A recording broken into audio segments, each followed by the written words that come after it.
Welcome to The Cap, where we are here to speak with college reps and other professionals in the field of college admissions to help answer all your questions and guide you through every step of the process.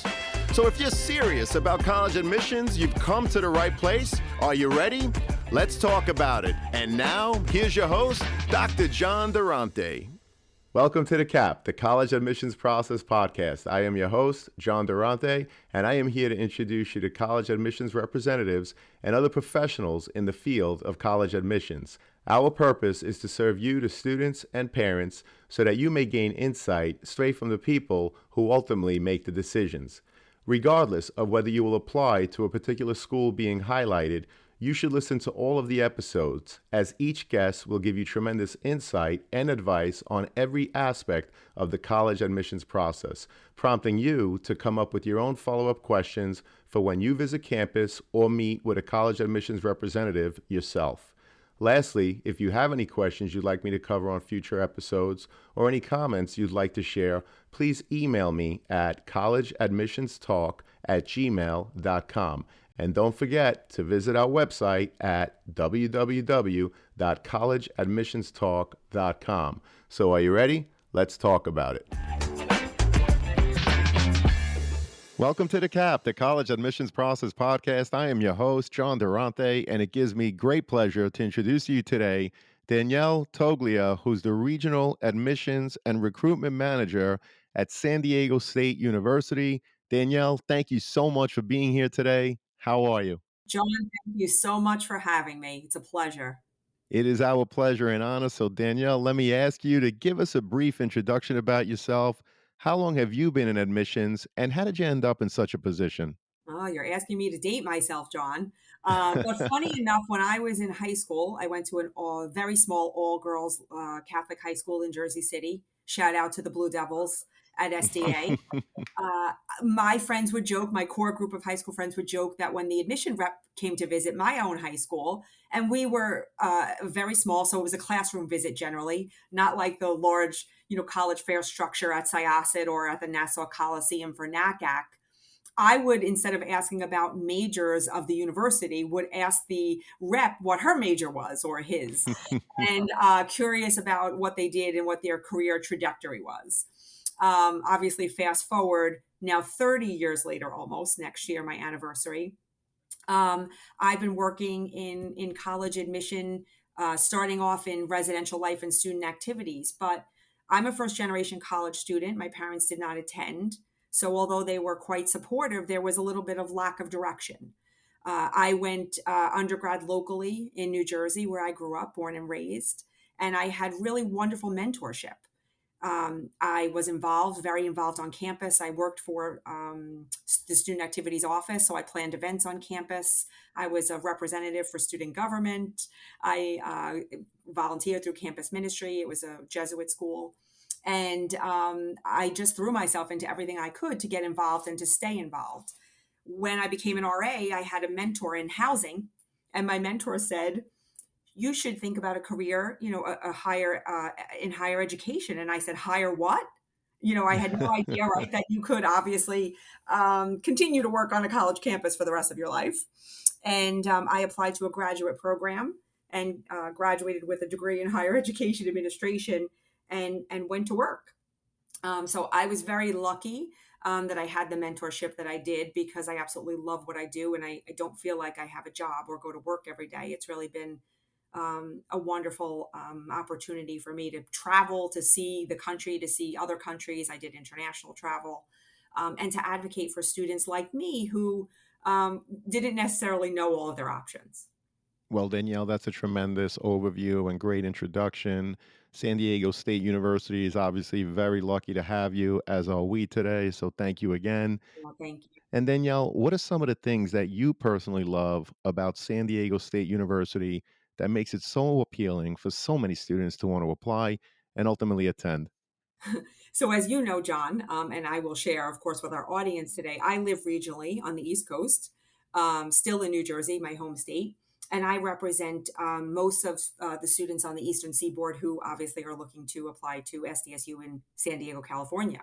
So one of the things, of course, they love is the weather, right? We're sitting here today, winter clothes, sweaters, etc. As we as we move through our seasons. But one of the things I think students naturally gravitate toward for San Diego State is the weather. It really is roughly 70 degrees every day. And I always joke to my colleagues that really SDSU is as sunny. The people are as sunny and warm as the weather. It's a very embracing community, a very welcoming community. And I think when most students hear the size of the institution, so we're a little over 30,000 undergraduate students, which can seem overwhelming for most high schools our size on the East Coast. They're not overwhelmed by that when they visit because it really is a warm and embracing community. And I think that's one of the things that they gravitate towards. But I think, like any major university of our size, it has really wonderful opportunities for students, not only in the academic sense, as we do have about 200 majors to choose from, but I think in the social sense as well. It's a community where students can find their niche really easily. And get to everything in terms of exposure. So, whether that's an internship, whether that's a social, again, event, the beach is 12 minutes from us, so that doesn't hurt either. But I think in terms of gaining access and exposure, we are a city. Yes, San Diego is a city, even though we have palm trees instead of skyscrapers. Um, but given that we're a city, it allows students the opportunity to put into practice what they're learning outside of the classroom, and embrace their major, wholeheartedly. We don't want them to discuss with their parents in senior year, right, that accounting wasn't the right fit for them. We want them to discover, obviously, their skill set very early on in their academic career and apply it. And they can do that through internship and co op, service learning, by being involved in the city. But it's nice to be in a city, but on a traditional campus our size with all of the offerings that we have. And I think that combination is something that really speaks to students. Well, it definitely sounds like a tremendous combination. Thank you so much for that overview, Danielle. We really appreciate it. And if possible, visiting campus before matriculating is definitely a very important part of the overall college process. So, Danielle, if a student is able to visit San Diego State University, what are some of the questions they should be asking to help them determine whether or not the school is the right fit for them? So as you know, John, nothing replaces the visit, right? And we know that financially it might not always be possible, as we've experienced the last few years, of course, with the pandemic, especially. But nothing replaces that visit, that feeling when you get onto the college campus, right? And you find like-minded students. You're challenged by students that are not like you. You can really visualize what it would be like on a daily basis to walk through the campus and be a student. I think for my students, I'm always encouraging them to do both the formal and the informal process.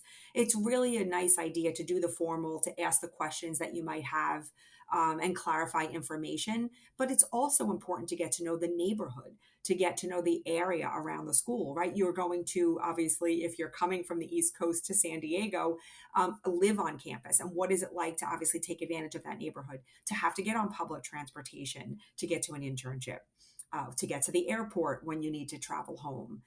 What is it going to be like if you want to get involved in clubs and activities that might, again, remove you from the campus? And as well, what is it like to obviously take advantage fully of the campus that you're on? What is it like to live in a residence hall with other students, to share space maybe for the first time with another student?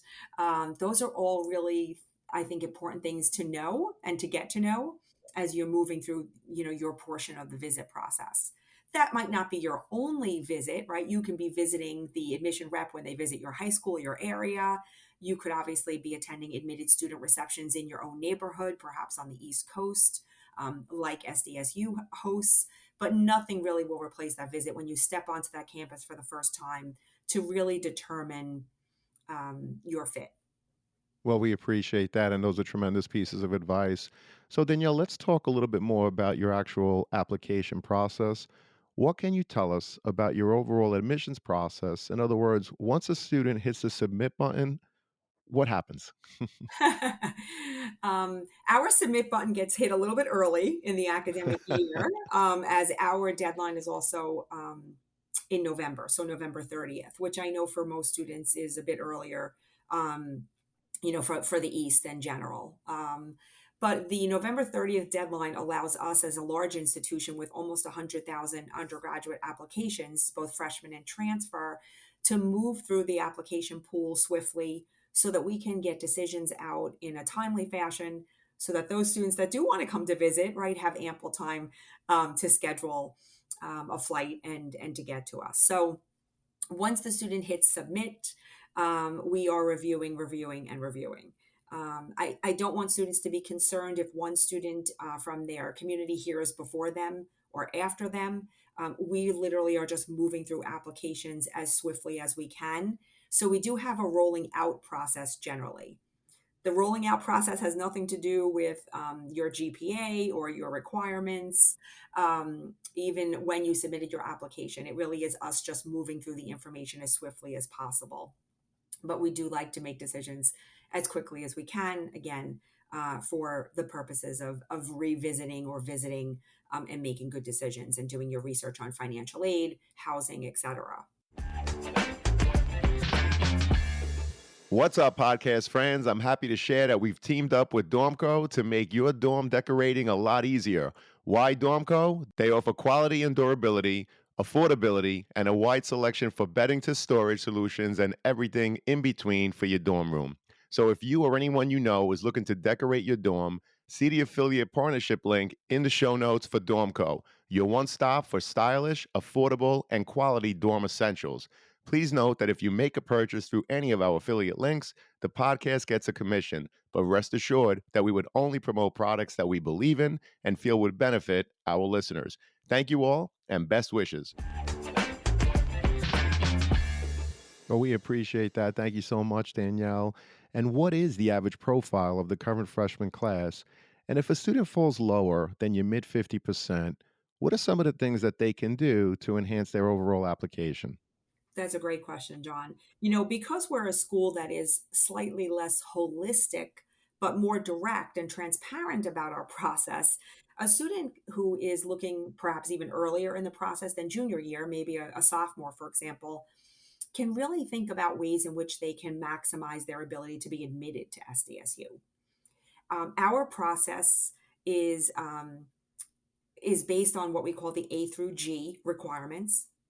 The A through G requirements include, of course, all of your academic work, English, social sciences, math, lab sciences, language, visual and performing arts, and electives. And our A through G requirements are a recommendation for students in which they should look to complete before they apply, or while they're applying, I should say, because senior year schedule will be included as they apply to SDSU. So that suggestion is, as you know, from the counseling standpoint, always a maximum, right, of 5 academic subjects, as I mentioned, for 4 academic years. And that would be the first suggestion. If you're maximizing your course selection and working with your high school counselor to complete English, social science, math science, and language over the 4 years, that's your first benefit, right, of being admitted. The second, obviously, is your grades, right? Keeping your grades up and doing well. And we don't look necessarily at rank, but we're looking at your overall grade point average in comparison to the grading scale at your high school. We're also looking at the rigor, right? So if a student has taken an honors course or an AP course, John, and they're doing well, but perhaps not as well as they did in the college prep course, right? They might have gotten an A in the college prep course and a B in the honors or AP course. We are giving them weight in that course because we know that the challenge is even more intense and the rigor is there. And then we're looking at the trend in the grades and how well they do each year from 9 through 12. We always like to see an upward trend, but even more importantly, a consistent one. And then we are looking toward major. So if a student is choosing to apply to a college or a major within a college, they could be suggesting that they take a marketing class for a business, for a Fowler College of Business, or perhaps they're applying into journalism and they've been able to take, in addition to 4 years of English, a journalism course. And I mention that because our A through G requirements are also very apparent, again, transparent. So, for example, In the English category, we don't allow for journalism as an English course. It is an elective. So they would have to take that in addition to the 4 years of English. In the visual and performing arts, and we do mean visual and performing arts, we don't necessarily allow for students to take woodworking or foods. We do want them to take ceramics or photography or intro to music or band. So we are very specific in our coursework. But if you are doing your research and getting to know us, if we're on your list in terms of an application, then submitting the A through G requirements and maximizing, again, those courses, your grades, and the rigor will maximize your ability to get admitted to us. We see, as I mentioned, almost 100,000 applications, and we admit about 34% of our applications and enroll a very large class of about 6,500 students. Wow. So there's plenty of opportunity to be admitted, but we want students to front load, that research. Well, we appreciate the overview and insight. Thank you so much, Danielle. I particularly appreciate how you explained the A through G requirements, which is very common in a lot of schools out in California. So, thank you so much for that. So, what are some of the things that students do to demonstrate their interest in attending SDSU? And, Danielle, do you track such things as part of your overall admissions process? Yeah, I was going to mention, John, we don't track demonstrated interest in terms of a check mark or, making any marks on a student's application. And so therefore that doesn't obviously move into our decision making process. But that doesn't mean we don't want students to show interest because that's their research, right? That's their ability to get to know us. And obviously, this is a two-way street to interview SDSU, right? To make sure it's the best fit for themselves and it goes on their list. So showing interest, so any way that they can show interest, coming onto the podcast, seeing me at the college fair, in a few weeks, or a few months, whenever they're listening to the podcast, maybe being at a national association for college admission counseling fair, which usually is hosted fall and spring in the areas: Long Island, New York, New Jersey, East Coast. Maybe calling me, emailing me, reaching out, anything that we can do to obviously bridge the gap, make sure we build a relationship, right? This is not black and white, this is all gray. And so we want to be sure that students are getting the information they need, they're building relationships so that I can advocate for them in the process. I am obviously their advocate. I work for an office of admission, not an office of denial.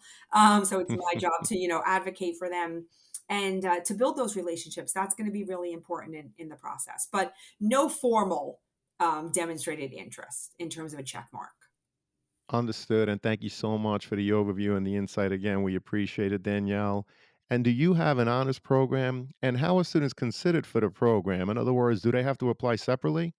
Yes, so we have Weber College, Honors College, and our application process is a separate process. So thank you for mentioning that. So the student can apply to the university on November 30th and then have the opportunity to apply slightly later in the academic year to Weber. The decisions are independent. Obviously, though, the student would need to be admitted to SDSU in order to then be admitted or not admitted to Weber. I always suggest that students develop a relationship with the Honors College as well to ask questions and probe a little bit about the process, because the applications are read by the Honors College themselves. The Honors College is not by invitation, as I mentioned again, by application. There is no monetary value associated with the application and admission to that program specifically, but there is money allocated to Weber, and we can talk about that a little bit later. But students would get a decision from Weber independently of the admission office, and then they can either choose to enroll or not enroll in the program. It's not binding. There is housing opportunity. There is actually a study abroad requirement. So there's wonderful opportunities for students if they are interested in Weber, including really small, intimate classroom settings. A great way to make a big place smaller, where you're being taught by the same faculty and meeting with the same students across the majors. So it's not major specific, while you're obviously continuing your education at SDSU. Well, we appreciate that, Danielle. Thank you so much. And I always put the Office of Undergraduate Admission, in this case, SDSU, in the podcast show notes. Danielle, if there are any other links that you want me to share with students and their parents, just send them to me. And of course, I'll put them in the show notes for everyone to see. Excellent. Danielle, I was also curious, as admissions professionals, how do you determine the number of applicants to accept, waitlist, and even deny when you receive far more applications from deserving students than your seats available? I think this is really hard. I mean, you have to develop somewhat of a thick skin, right, working in admission over the years because you tend to far remember the students you deny over the students that you admit. It's tough. But like any job, I always do offer this to my families when I'm with them. My job is to fill seats, right, in an admission year, and having said that, it's about crafting a class that obviously meets the needs of the institution. So the other thing I always mention, right, is families have no control over institutional need. You have to sometimes dismiss the things that you have no control over. But every year, obviously, we're looking for similar things as an institution. We're lucky that we're fairly balanced between a male and a female population, for example. And so that adds to a classroom dynamic. We have students that apply and enroll from almost every state, in the country and about 100 plus countries worldwide. So we can tote that we have an international population and a very diverse domestic population. We were founded as a Hispanic serving institution. So a large portion of our population is first generation and speaks a second language fluently. Right. So all of these dynamics that affect who we are as an institution. We're also looking, obviously, to fill seats in schools across the majors. And this is usually information that's allocated from a board of trustees in terms of how many seats we have to fill. We are part of the California State University system. There are 23 campuses. We all report to a chancellor. And the chancellor dictates to us the capacity at our institutions. And then obviously the campuses decide how that capacity will affect the population. We have looked over the past few years to grow an out of state population because we do want to be geographically diverse. We know that students are looking more so every year at schools that are not regionally based. They want to meet students from across the country when they attend campus and live on that campus. So that's something that's important to us. So we've obviously, along with myself, we actually have opened two regional offices over the past 3 years to expand Wow. our population. And so that's what we're looking for in terms of, I think, movement. We're also careful about how many students we admit because, as you know, we have a high yield rate of students who then attend. So we need to be careful about those numbers. So we're constantly looking at data, looking at information, obviously taking cues from our chancellor's office about space. Um, but our concern is also, right, educating Californians as we are a public institution. So the balance of that has been quite interesting with the increase of an out of state population, especially over the last few years. Well, we appreciate the insight and the overview. Thank you so much, Danielle. And I know that SDSU doesn't require a formal letter of recommendation from a school counselor.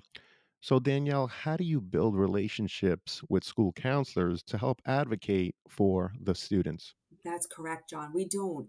So counselors sometimes are both joyous about that, right, and have concerns about that. That doesn't mean we don't want to hear from counselors. We have great relationships. As you know, I have visited Syosset High School both for SDSU and my former institution for probably 23 years now. So thank you for always hosting us and being such gracious hosts. But we interact with faculty as well. So faculty letters of recommendation, I'll mention we don't require, and counselor by obviously being at the high school, visiting the high school counseling office, sitting on panels, joining podcasts, being in attendance at different events. Obviously, as we know, professionally, conferences that we meet at, et cetera, so that we can develop those relationships and build those relationships so that we can all advocate for students together. So by all means, we want to hear from counselors. We just don't need to do so formally. Understood. And thank you so much for that explanation, Danielle. We really appreciate it. And getting back to the overall application, a student's activity sheet, of course, is another piece of the application. So, Danielle, what are the kinds of things that you're looking for beyond the work that they completed in the classroom? So we're always looking, John, at students who first are enjoying the things that they're doing. I always tell a student, if you're not enjoying it, please discontinue it. There's plenty of other opportunity. But I think, especially in the first year or two of high school, students might not be aware of what their interest is. They might not know what they like yet. And so I think it's discovery, right, in the beginning of the phase of high school. Once they know what they really enjoy and they're giving their time and energy and effort to it, we do usually like to see some leadership if possible. So, always quality over quantity in terms of the activity that they're enjoying. But I also would encourage students not to think that they're limited to their high school, right? Some students, for example, have the need to leave high school every day after school when the bell rings and go home and take care of a sibling. Other students perhaps dance, and they do that at a dance school locally. Some students are involved in church or synagogue, and they obviously do that all weekend long, where they also participate in volunteerism and different activities, maybe in the community. Maybe in the summer they work part time, or even during the academic year. These are all things that a student can do to enhance their application and obviously to provide information to the colleges in terms of what they're doing when they're not physically sitting in a seat. Well, I appreciate, Danielle, that you mentioned all of those things related to the activity sheet, watching a sibling or, frankly, another family member. My daughters were both dancers, and they spent quite a few hours and days and weeks in the dance studio. You mentioned being a part of a church group. Perhaps someone has a part time job. These are all things that students should absolutely include in their activity sheet. And by the way, students, if you include things like this on your activity sheet, it might be the reason why you're not part of A clubs at your school or whatever the number may be. So again, Danielle, I really appreciate that insight. Thank you so much. I was also Yeah, John. And go ahead. oh, I'm sorry. Please And go ahead, Danielle. and in addition to that, John, I want students to understand there's not one thing that's more important than another. Right. Students will say, "What sport should I play?" And they've never played a sport before, perhaps, right? Or I have to join X, Y, or Z club because that looks best. There really is no best, right? The student should be doing again what they're enjoying because I think that promotes longevity, quality, leadership in the activity that they're involved in. Yeah, I agree. Longevity, quality, and leadership are definitely very important, more important than which sport, right? It's the one that you like, students. Whatever you prefer, that's the sport you should participate in, should you choose to do a sport. So, again, we really appreciate that, Danielle. Thank you so much. You're I was welcome. also curious if a student had an IEP while in high school, what services does SDSU offer to ensure that they continue to be successful once they're on campus? So every opportunity you could imagine, really, and I say that in jest, but we want students obviously to be both admitted and attending who are successful, right? Not only does it obviously prove in things like statistics, right, when we report, but we want students to have an enjoyable experience. We don't want them to struggle. So our office on campus is actually called the Office of Ability Services, not the Office of Disability Services. Mhm. And this office will allow students anything perhaps that they feel is necessary to have them succeed. If in high school they had a note taker or had extended time, they had to sit closer to the classroom rather than far away, right? The Ability Services Office is not only dealing with IEPs, but they're dealing with students who are perhaps hearing impaired, sight impaired, et cetera. And we want them to be able to obviously take advantage of these services again to do well, especially at a large place like SDSU. During the application process, I should also mention, because we do require a language, if a student has an IEP and has obviously foregone a language because it was not part of their requirement for a high school diploma graduation requirement, they should probably reach out to me during the application process so that we can be sure that that information is relayed during admission as well. Well, that's great advice. I really appreciate again the insight, Danielle. This has been a phenomenal conversation. Unfortunately, it leads us to our last question, which is what are your top three pieces of advice you would provide a student and their parents getting ready for the college admissions process? Oh, this is a biggie, right? The first thing I would say is it's really important, John, to stay organized during this process. So perhaps the family creates a family email account to use for everything and anything related to the college admission process so that everyone's abreast of guidelines and deadlines, right? Not the same thing. A deadline is not a guideline. Application information, follow up to the application. So whether you're the family that creates an Excel spreadsheet or has a folder, staying organized and on top of things is really going to be important over the next, few months. We talked about this a little bit earlier, but visit, visit, visit. Nothing replaces a visit. Your visit prior to being admitted is a very different lens than your visit after being admitted. So I always recommend, if you can get there and you're not 3,000 miles away, perhaps visiting more than once is also appropriate, right? As you do your research. Usually, I recommend that you not start your search with a list of colleges. That's a no-no to me. Rather, I would suggest that you start your list with some maybe descriptions of things that you really enjoy: small, large, liberal arts, close to home, far away, co-ed, single sex, a major in X, Y, or Z, financially, cost, so that you will not miss those diamonds in the rough and those really great places that will be excellent fits for you. If you're following everyone else's lead and worrying about the bumper sticker that goes on the back of the car, or where your teacher went to school, specifically. Because I know that's sometimes how we start, right? Our search process. And then I think the last thing is, of course, dismiss the things that you can't control, but control the things that you can. If a school does look at demonstrated interest, you should be showing interest. If a school is, inquiring and asking for additional information as follow up, you should be returning that email and that phone call. Those are really important things to take note of. And then lastly, your decision and the decision of the university is not tied to your self worth. So, please remember that this is a difficult process for the admission office as well. There are plenty of schools that admit a large number of students. Unfortunately, as we know from the East Coast, most of our students are not looking at those places. They're looking at places that are perhaps admitting less than 50% of the applicants, and that becomes a stressor for students. But this has nothing to do with your self worth. And parents, if I could implore you, your students follow your lead. So try to celebrate the triumphs, dismiss the difficulties, and really work together. Well, Danielle, thank you so much for your time and your insight today. Those were tremendous pieces of advice.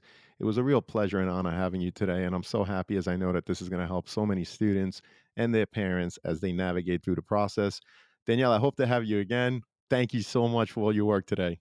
Thank you, John. It was such a pleasure, and I wish you a lot of luck with your podcast for the remainder of the year. Thank you so much. My best to you as well. Take care, Danielle. Thank you, John.